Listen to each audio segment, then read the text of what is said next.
Identity and access management is not a sexy topic, but it's one of the most effective security strategies an organization can use.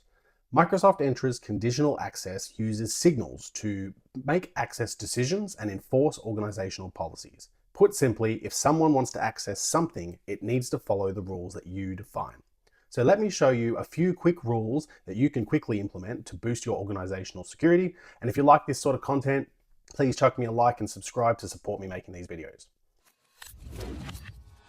Before we start, you will need to make sure that your organization has at least an Entra ID P1 license. It's a bit of a mouthful. Note that this is also included in the M365E3 licensing. You will also need at least security reader roles to be able to look at any policies you already have. To create or edit, you will need either conditional access admin, security admin, or be the big boss, global administrator.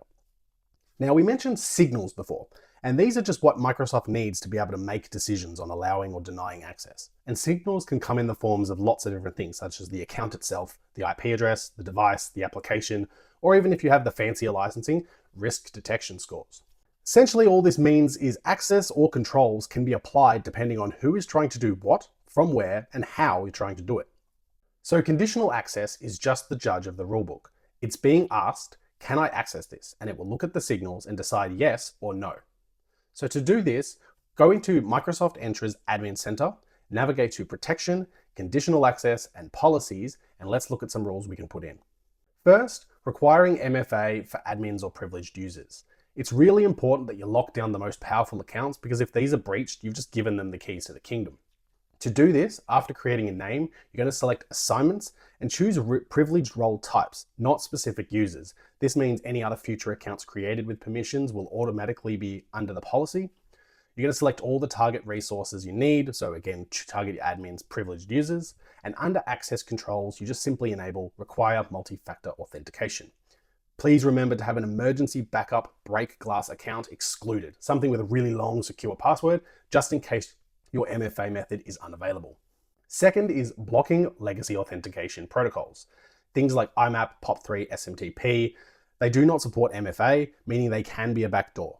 For this one, you're going to look under conditions. There's client apps, and then set all your legacy authentication clients like Exchange ActiveSync to block. I'd recommend you run all of these, but this one particularly in report only mode for a little bit, just in case you have a printer or some really old software that you didn't think of that suddenly breaks. But the risk is generally pretty low in modern systems and environments. Location-based access is another really effective one. Most companies only operate in one country or a few places, so a blanket block on other countries is very highly effective and a low-risk way to block a big chunk of attempted attacks. In conditional access, you want to go to named locations, create a country's location, select only the countries in which your organization operates. Be generous to start. Even in Australia, blocking a country like United States, you might see a lot of your stuff stops working because it operates out of there. So just be very careful. The fourth one I'm going to go through and last one for today is requiring compliant devices.